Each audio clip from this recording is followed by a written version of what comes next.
আমার দেওর অনুপম আজ রাতে আমাকে বিয়ে করবে এবং আমার স্বামী তার নিজের ভাইদের বিয়েতে সাক্ষী হিসেবে থাকবে। আমি লাল শাড়ি পরে শিব মন্দিরের রাস্তায় দাঁড়িয়ে আছি। এটি উত্তরাখণ্ডের কেদারনাথ মন্দিরের পাশের একটি ছোট মন্দির। এখানে ঠান্ডা আর কুয়াশা। শীতের রাত। আমার হাতে কাঁপুনি। আমি এখানে দাঁড়িয়ে আছি একটি অদ্ভুত অনুষ্ঠানের জন্য, যেটা শুনলে দুনিয়ার সবাই অবাক হবে। আমার নাম মঞ্জুলিকা। আমার বয়স 23। আমার স্বামী সুদীপ্ত, বয়স 33। আর অনুপম, আমার দেওর, তার বয়স 28। আমরা থাকি উত্তরাখণ্ডের ঋষিকেশে। সুদীপ্ত একটি যোগ কেন্দ্র চালান আর অনুপম একটি ট্রেকিং কোম্পানি। আমাদের অদ্ভুত কাহিনী শুরু হয় 3 মাস আগে। একটি ট্রেকে সুদীপ্ত সাংঘাতিক আহত হন। তার মেরুদণ্ডে আঘাত লাগে। ডাক্তাররা বলেন সে আর কখনো হাঁটতে পারবে না। শুধু তাই নয়, সে পুরুষ হিসেবেও আর সক্ষম থাকবে না। এই খবর শুনে সুদীপ্ত ভেঙে পড়ে। মঞ্জুলিকা, আমি তোমার স্বামী হিসেবে আর থাকতে পারব না, সে বলেছিল। তুমি এখনও খুব তরুণী। তোমার সারা জীবন পড়ে আছে। তুমি একটি পরিপূর্ণ জীবন পাওয়ার যোগ্য। আমি কেঁদে উঠেছিলাম। তুমি কি বলছ? আমি তোমাকে ছেড়ে যাব না। আমি তোমাকে ছেড়ে যেতে বলছি না মঞ্জুলিকা, সুদীপ্ত বলেছিল। আমি চাই তুমি এই বাড়িতেই থাকো। কিন্তু আমি চাই তুমি আমার ভাই অনুপমকে বিয়ে করো। আমি অবাক হয়ে তার দিকে তাকিয়েছিলাম। কি বলছ তুমি? আমি তোমার স্ত্রী, আমি কিভাবে তোমার ভাইকে বিয়ে করতে পারি? শোনো মঞ্জুলিকা, সুদীপ্ত বলেছিল। আমাদের আর কোনো ভাইবোন নেই। বাবা মা মারা গেছেন অনেক আগে। শুধু আমরা 2 ভাই। অনুপম একা থাকবে আমি চাই না। আর তুমিও। আমি জানি অনুপম তোমাকে পছন্দ করে। যদি তোমরা দুজন বিয়ে করো, আমাদের পরিবার একসাথে থাকবে। আমরা 3 জন একসাথে থাকব, আমাদের সংসার ভাঙবে না। আমি বিশ্বাস করতে পারিনি সুদীপ্ত আমাকে তার ভাইকে বিয়ে করতে বলছে। কিন্তু ধীরে ধীরে আমি তার যুক্তি বুঝতে পেরেছিলাম। আর অনুপম? সে কখনো আমার সাথে অনুচিত আচরণ করেনি। কিন্তু আমি জানতাম সে আমাকে পছন্দ করে। মাঝে মাঝে টের পেতাম তার চোখে আমার প্রতি আকর্ষণ। সেদিন রাতে সুদীপ্ত অনুপমকে ডেকে আনল। 3 জন বসে কথা হল। সুদীপ্ত যা বলেছিল অনুপম তা শুনে হতবাক। দাদা, তুমি কি পাগল হয়ে গেছ? আমি কখনো তোমার স্ত্রীকে বিয়ে করতে পারি না। এ কেমন কথা? অনুপম, আমি যা বলেছি ভেবে দেখো, সুদীপ্ত বলল। আমি এখন অক্ষম। মঞ্জুলিকা যদি তোমাকে বিয়ে করে, সে সুখী হবে, তুমিও সুখী হবে। আমরা একসাথে থাকব। অনুপম রাগে ফেটে পড়েছিল। এ কেমন পাগলামি? আমি 2 দিন পরে একটি ট্রেকে যাচ্ছি। আমি চললাম কি বলে সে ঘর থেকে বেরিয়ে গেল। পরদিন সকালে আমি চা বানাচ্ছিলাম। অনুপম রান্নাঘরে এসে বলল, ভাবি, তুমি দাদার কথা শুনো না। উনি মানসিক আঘাতে অস্থির হয়ে গেছেন। আমি বললাম, উনি যা বলছেন তার পিছনে যুক্তি আছে। তুমি কি কখনো আমাকে পছন্দ করেছ অনুপম? অনুপম লজ্জা পেয়ে গেল। এ কি প্রশ্ন ভাবি? তুমি আমার ভাবি। সত্যি করে বলো অনুপম, আমি চাপ দিয়ে বললাম। অনুপম চুপ করে থাকল, তারপর বলল, হ্যাঁ, আমি তোমাকে পছন্দ করি। কিন্তু তুমি আমার ভাবি। আমি এই অনুভূতি কখনো প্রকাশ করিনি, করবও না। আর যদি সুদীপ্ত নিজেই চায়? আমি জিজ্ঞেস করলাম। আমি এই বিষয়ে আর কথা বলতে চাই না, অনুপম বলে ঘর থেকে বেরিয়ে গেল। সেদিন বিকেলে সুদীপ্ত আমাকে বলল, অনুপম কাল ট্রেকে যাচ্ছে। সে 7 দিন পরে ফিরবে। আমি চাই তুমি ভেবে দেখো। যদি তুমি এই প্রস্তাবে রাজি থাকো, আমরা এই বিয়ে করব। আমি বললাম, আমি ভেবে দেখব। অনুপম পরদিন ট্রেকে চলে গেল। 7 দিন ধরে আমি এই বিষয়ে ভাবলাম। কি করা উচিত? সুদীপ্তকে আমি ভালোবাসি। কিন্তু তার প্রস্তাব কি ঠিক? অনুপমকে আমি পছন্দ করি, কিন্তু তাকে কি বিয়ে করতে পারব? 7 দিন পরে অনুপম ফিরে এলো। সে বাড়িতে ঢুকেই বলল, একটা ভয়ঙ্কর খবর আছে। এক জায়গায় ভূমিকম্প হয়েছে। আমাদের দলের সবাই ঠিক আছে, কিন্তু অনেক লোক মারা গেছে। সে আমাদের একটি খবরের কাগজ দেখাল। সেখানে লেখা ছিল, উত্তরাখণ্ডের কুমাউন অঞ্চলে একটি ভয়াবহ ভূমিকম্প হয়েছে। এই ভূমিকম্পে প্রায় 200 লোক মারা গেছে। এটা খুব দুঃখজনক, সুদীপ্ত বলল। কিন্তু আমাদের একটা সিদ্ধান্ত নিতে হবে। মঞ্জুলিকা, তুমি কি সিদ্ধান্ত নিয়েছ? আমি গম্ভীর হয়ে বললাম, আমি এখনো সিদ্ধান্ত নিইনি। ঠিক আছে, সুদীপ্ত বলল। আমি একটা পরামর্শ দিই। আমরা কেদারনাথ যাব। সেখানে একজন বাবাজি আছেন, তিনি খুব জ্ঞানী। তার সাথে কথা বলে আমরা সিদ্ধান্ত নেব গু। অনুপম বলল, ঠিক আছে। আমি তোমাদের নিয়ে যেতে পারি। কিন্তু কেদারনাথে যাওয়া সহজ নয়। দাদা, তুমি চেয়ারে বসে যেতে পারবে, আমরা তোমাকে নিয়ে যাব গু। 3 দিন পরে আমরা কেদারনাথ যাত্রা করলাম। অনুপম তার ট্রেকিং কোম্পানির মাধ্যমে সব ব্যবস্থা করল। 4 জন লোক সুদীপ্তকে চেয়ারে বসিয়ে নিয়ে যাবে। ট্রেকিং শুরু হল। পথে অনেক ট্রেকার দেখলাম। কেউ হাসছে, কেউ গান গাইছে। আমরা কিন্তু চুপচাপ। প্রত্যেকে নিজের চিন্তায় ডুবে আছি। পথে এক জায়গায় বিশ্রাম নিলাম। অনুপম চা বানাল। আমরা বসে চা খাচ্ছিলাম, এমন সময় একজন ট্রেকার এসে বলল, আপনারা কেদারনাথ যাচ্ছেন? সুদীপ্ত বলল, হ্যাঁ। সাবধানে যাবেন, ট্রেকার বলল। কুমাউন অঞ্চলে ভূমিকম্পের পর এখানে অনেক ভূমিধস হচ্ছে। আজ সকালে এক জায়গায় ভূমিধস হয়েছে গিউ। ভয় পাবেন না, অনুপম বলল। আমি এই পথ চিনি। আমরা সাবধানে যাব। ট্রেকার চলে গেল। সুদীপ্ত অনুপমকে বলল, তুমি মঞ্জুলিকাকে নিয়ে একটু আগে যাও। আমি এই লোকেদের সাথে আস্তে আস্তে আসব। অনুপম আপত্তি করল, না, আমরা সবাই একসাথে যাব গু। শোনো, সুদীপ্ত বলল, এই লোকেরা আমাকে নিয়ে যাবে। তোমরা আগে যাও, সন্ধ্যা হয়ে যাবে গু। অনুপম রাজি হল। আমরা দুজন আগে চলতে শুরু করলাম। কিছুক্ষণ চলার পর হঠাৎ জোরে একটা শব্দ হল। আমরা পিছনে তাকালাম, দেখলাম একটা ভূমিধস হয়েছে। আমাদের পথ বন্ধ হয়ে গেছে। সুদীপ্ত, চিৎকার করে উঠলাম আমি। অনুপম চিৎকার করে ডাকল, দাদা, দাদা। কোনো উত্তর এলো না। অনুপম আমাকে বলল, তুমি এখানে থাকো, আমি পথ খুঁজে বের করি। সে আমাকে একটা গাছের নিচে বসিয়ে রেখে গেল। আমি কাঁদছিলাম। কি হয়েছে সুদীপ্তের? সে কি ঠিক আছে? এই ভূমিধসে কি সে আটকা পড়েছে? প্রায় 1 ঘণ্টা পর অনুপম ফিরে এলো। তার মুখ ফ্যাকাশে।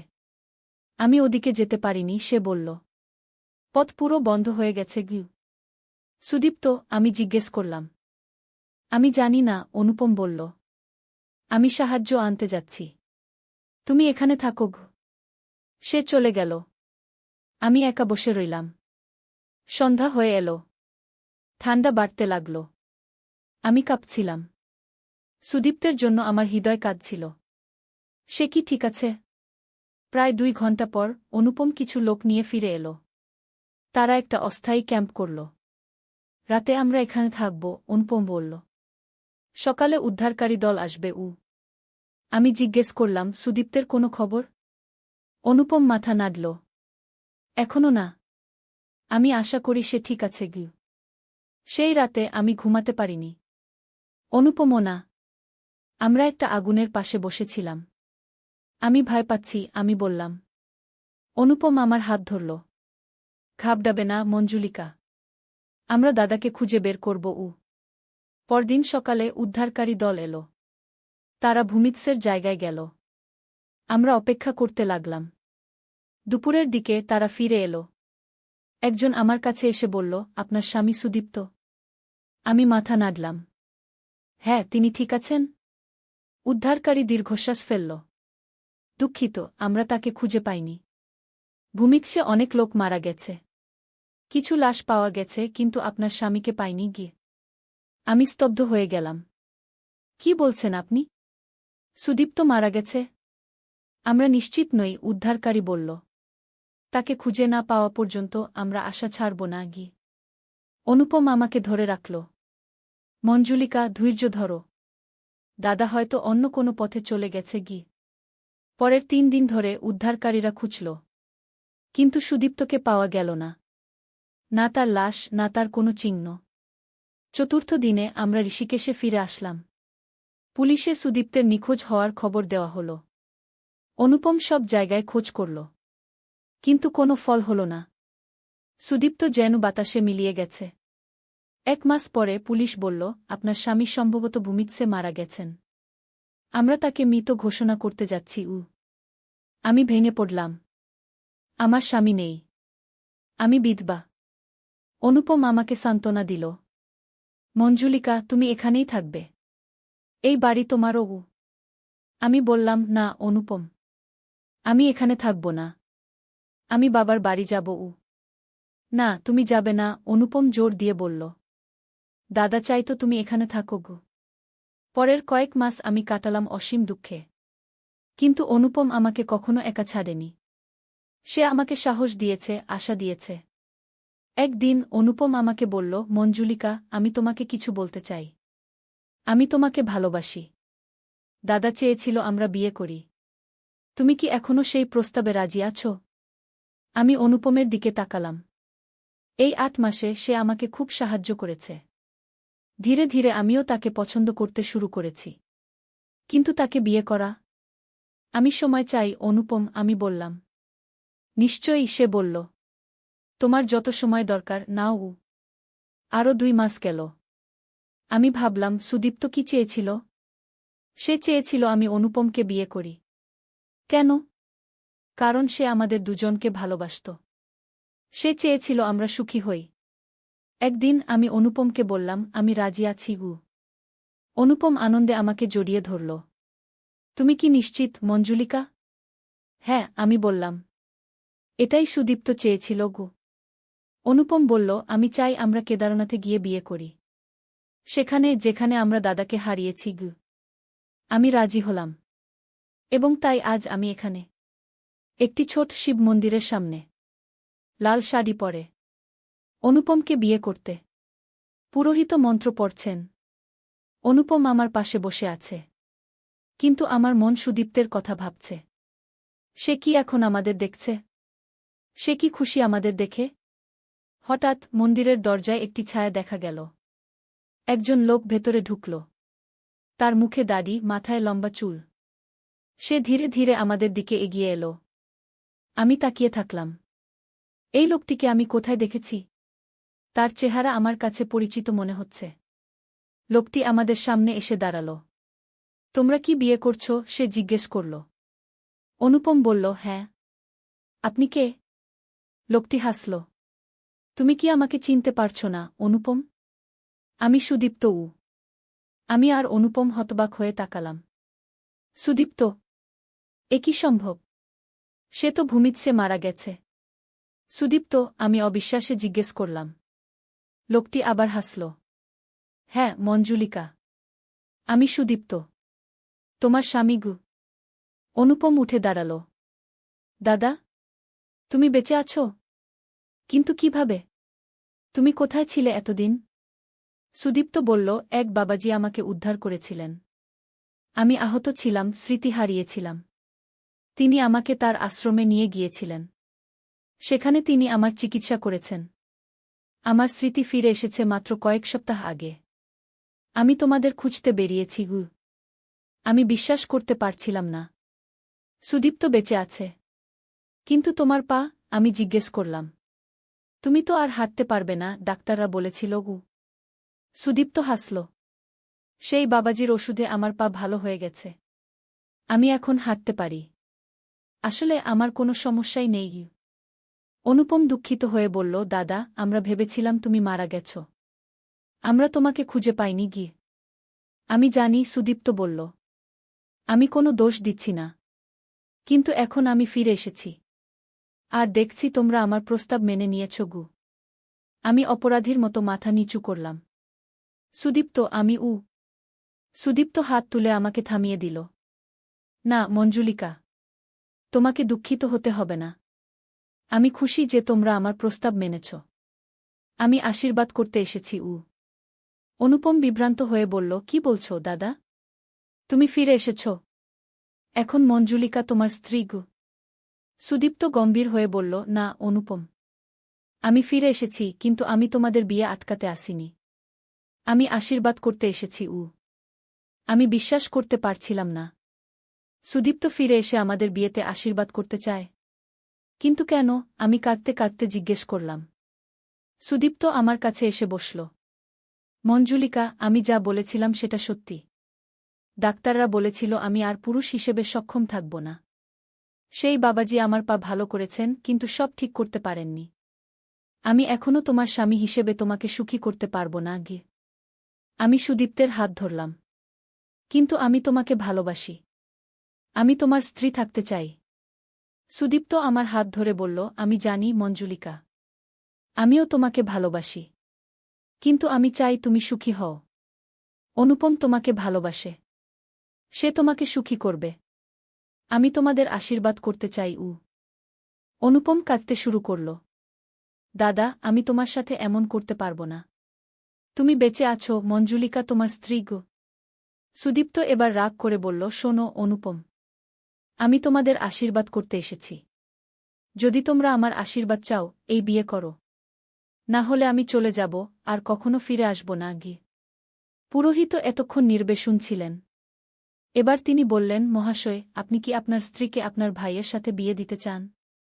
সুদীপ্ত মাথা নাড়ল। হ্যাঁ মহারাজ, আমি এতে সম্পূর্ণ সম্মত। পুরোহিত বলেন, তাহলে আপনি এই বিয়ের সাক্ষী হিসেবে থাকুন। এভাবেই সেই অদ্ভুত অনুষ্ঠান শুরু হল। আমার দেওর অনুপম আমাকে বিয়ে করল, এবং আমার স্বামী সুদীপ্ত তার নিজের ভাইয়ের বিয়েতে সাক্ষী হিসেবে থাকল। বিয়ের পর 3 জন মিলে ঋষিকেশে ফিরে গেলাম। সুদীপ্ত সত্যি বলেছিল। সে এখন হাঁটতে পারে, কিন্তু পুরুষ হিসেবে আর সক্ষম নয়।